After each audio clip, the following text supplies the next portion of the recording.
آج کی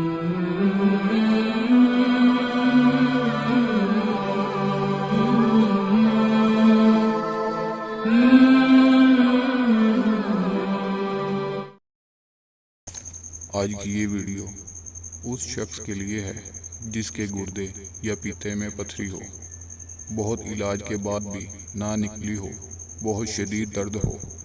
تو جو شخص بھی یہ وظیفہ پڑھے گا، اللہ کے فضل سے اس کی تکلیف دور ہو جائے گی اور انشاءاللہ پتھری ٹکڑوں میں تقسیم ہو کر نکل جائے گی۔